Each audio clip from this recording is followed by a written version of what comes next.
All right, this is for all my violins playing Old McDonald. Sorry if my camera is shaking. My cat is rubbing up against my computer here. But when we start Old McDonald, we're starting on D string. So if you want to go ahead and shadow bow with me, we're going to put 3 fingers down on D for the note G. Yeah?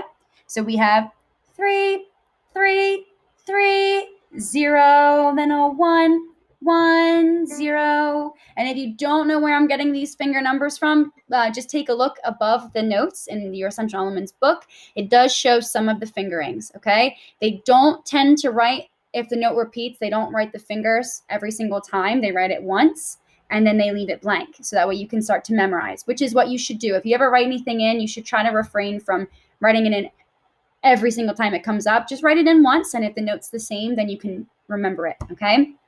So let's try that again one more time, and then we'll keep going. We have 3 on D, 3, 3, 3, 0, 1, 1, 0. Then we go to 1 on A string for the note B. 1, 1, 0, 0. Then we end on 3 on D. Rest, rest, D. And then if you notice, there's a repeat sign. So we're going to do that 2 times, all right? So let's try it. We'll do this the second time through. We're going to pretend we're repeating. And this time I'm going to sing the letter numbers. So the note G, okay? So here we go, 3 on D. Ready? And we have G, G, G, D, E, E, D. Go to B, B, B, A, G. Rest, rest.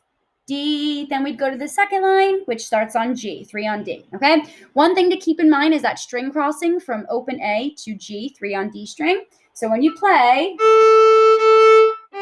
make sure you're moving that arm over. Okay, that way you can get there, like all of the D and A string exercises we've practiced. We've had to move our arm from low to high when we're going from A to D, okay? Then the second line, if you look, is a lot of G's repeated, right? G, G, G, as many times as you can imagine. Make sure you're saying it out loud or in your head as you follow along. And then if you look, the last line is the same thing as the first line. So we see a pattern, right? The first and last lines are the same. The middle is just a lot of G's.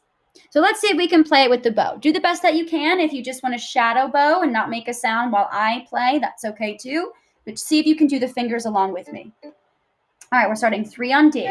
Ready, and 3, 3, 3, 0, 1, 1, 0. 1 on A. Open A. 3 on D. Rest, repeat. D, then G. 3 again. Open D, then 1. 1 on A.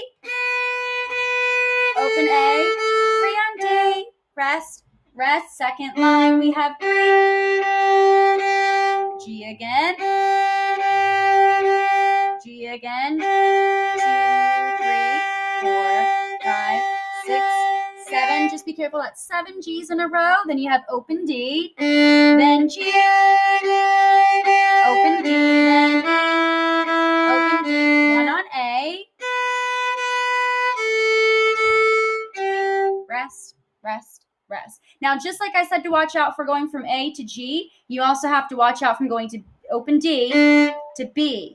So now it's the opposite. I'm having my arm raised and I'm lowering it. Okay? So just watch that transition as well. And of course, make sure you're counting the amount of G's that you have. In that second line, the last set of G's, there's 7. G, G, G, G, G, G, G, all the way to 7. So just make sure you're counting. Okay? All right, if you have any questions, let me know. But otherwise,